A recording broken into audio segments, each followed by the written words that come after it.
Your tea, we would like to introduce the art of ca trù, the history of it, and some of the instruments that are being used while performing. Ca trù xuất hiện vào thế kỷ 11, phát triển rực rỡ vào thế kỷ 15, nhưng cuối thế kỷ 19, đầu thế kỷ 20, do những biến cố thăng trầm của lịch sử, ca trù đã bị chìm vào quên lãng. The art of ca trù originated in the 11th century, but it didn't reach its full development until the 15th century. Then at the end of the 19th century, it nearly vanished because of the turbulent historical period of that time. Nhưng 10 năm trở lại đây, nhà nước đã quan tâm tới ca trù và đã làm hồ sơ đệ trình UNESCO. Tháng 10 năm 2009, ca trù đã được UNESCO công nhận là di sản văn hóa phi vật thể, cần được bảo vệ khẩn cấp. So fortunately, about 10 years ago, the Vietnamese government started to take interest in the art of ca trù again and asked the UNESCO for help. And then in 2009, UNESCO recognized the art of ca trù as the intangible cultural heritage of Vietnam and started protecting the art. Và đó là lý do vì sao mà chúng tôi có mặt trong cánh hát này. And that is the reason why you can see the group performing here today. Chúng tôi là những người vô cùng may mắn khi có được hai bậc nghệ nhân lão thành trong làng ca trù. Đó là cụ Nguyễn Thị Trúc, năm nay 83 tuổi, là người hát và chơi cỗ phách, cụ sống cách đây 15 cây số. So the group considers itself very lucky that they could study the art of ca trù from two masters of folk art living in the countryside. The first was Mrs. Nguyen Thị Trúc, and she lives about 15 kilometers from Hanoi. She's 83 years old, and she's a singer, and she plays the percussion instrument you can see on the stage. Và cụ Nguyễn Phú Đệ, năm nay 88 tuổi, là người chơi cây đàn đáy và cụ sống cách đây hơn 80 cây số. And the other is Mr. Nguyen Phúc Đệ, and he's 88 years old, and he plays the instrument đàn đáy, the lute-like instrument there. And he lives about 80 kilometers from home. Mặc dù ở tuổi đã rất cao, nhưng các cụ vẫn luôn luôn nỗ lực để truyền lại ca trù, truyền lại nghề cho những thế hệ trẻ. Mong rằng thế hệ trẻ này sẽ gìn giữ môn nghệ thuật ca trù. And despite the fact that they are very old already, they still try their best to teach the art of ca trù to the young generations of our times, because they believe that by doing so they can help to preserve the art for the future. Và nhạc khí đầu tiên chúng tôi xin được giới thiệu là cỗ phách. And so the first instrument we'd like to introduce is called cỗ phách. Cỗ phách được làm bằng gỗ, đôi khi làm bằng tre và cho người ca nương sử dụng. And so the instrument is usually made of hard wood and sometimes out of bamboo. It depends on the type of art that it's used for. Cỗ phách gồm một bàn phách và 3 lá phách. It has the one part is called a table, bàn phách, and it has 3 sticks called lá phách. Điều đặc biệt đó là trong cỗ phách trong ca trù có 3 lá phách, và thông thường của những bộ gõ khác chỉ có 2 lá, và 2 lá nhỏ sẽ được chập lại làm một. Khi gõ chúng tôi gọi là phách con, và chiếc phách còn lại gọi là phách cái. So this type of ca trù has 3 sticks, and some other types of music that employ that instrument only use 2 sticks. And 2 are smaller. They are put together to make one, and then the set of sticks is called the child, or the children actually, con phách. And then the remaining one is called the mother. Phách con và phách cái sẽ tạo được âm thanh vô cùng khác nhau. And because of the different sizes of the sticks, the sound is also different.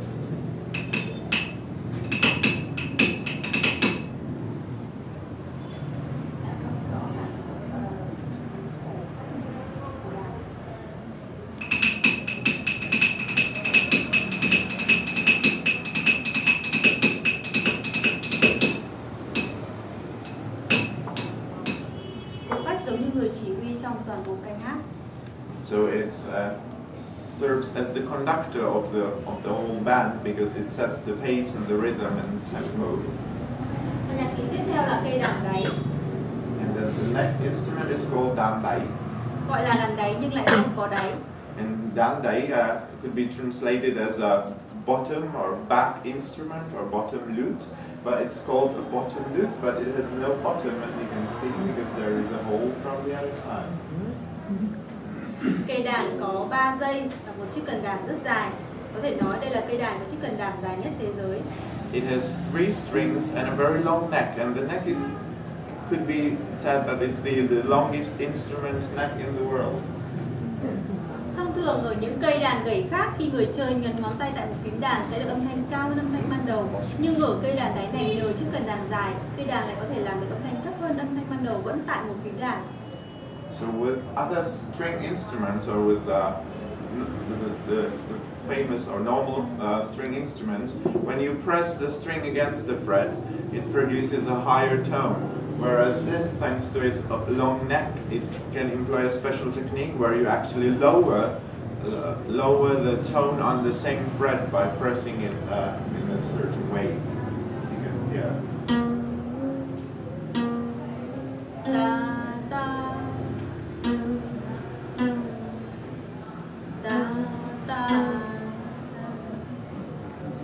Trong suốt quá trình biểu diễn, người chơi đàn luôn luôn ngẫu hứng để phụ họa cho tiếng hát và tiếng phát của người đàn nương. So the player of this instrument also follows the lead of the singer and the fagot player, because it just follows the lead of them. Và nhạc khí cuối cùng đó là trống trầu. And the last instrument is called the chow drum. Điều đặc biệt, trống trầu do khán giả sử dụng. Vì vậy mà tất cả những quý vị khán giả ở đây đều có thể trở thành người cầm trầu. And originally the drum was used by somebody who was a member of the audience, not really a member of the band. So basically any of you could become a drummer today with us here. Xưa kia những người chơi trống là những người giàu có và am hiểu về thơ ca. Họ thường mời những ca nương kép đàn về tại nhà của mình để biểu diễn, cũng như là mời bạn bè tới thưởng thức giống như buổi hôm nay.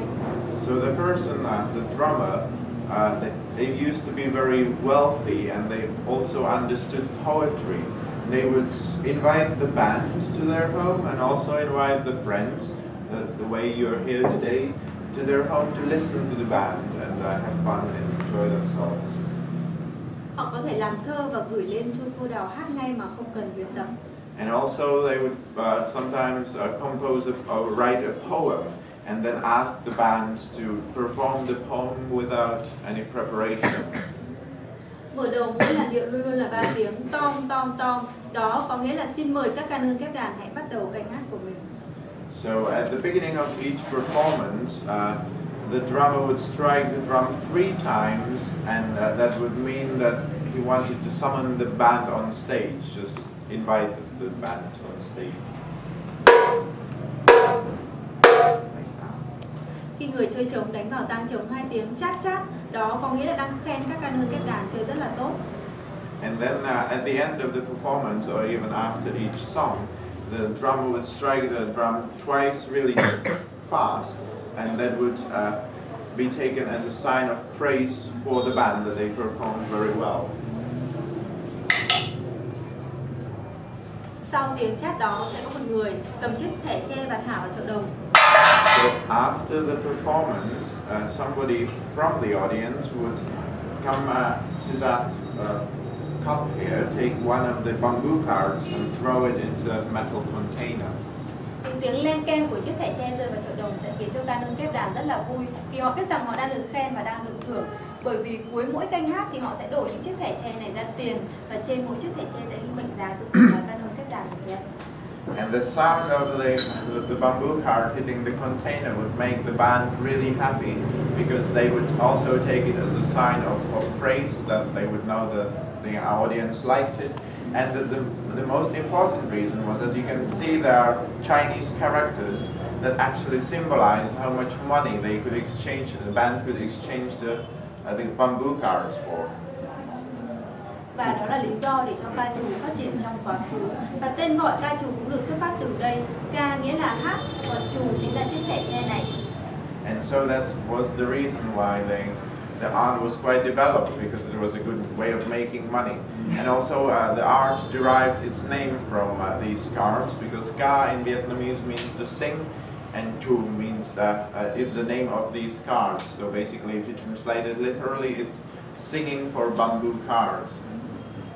Và bây giờ là thời gian dành cho quý vị có thể lên chơi thử những nhạc cụ mà chúng ta vừa được thưởng thức, có thể đưa ra câu hỏi, chúng tôi sẽ được giải đáp và có thể chụp ảnh trong thời điểm này. So now is the time for you to to try some of the instruments here if you like, and take pictures, ask questions. So just don't be shy and come here and try for yourself. And just to remind you, this is not the end of the performance. There is another half coming, so don't leave.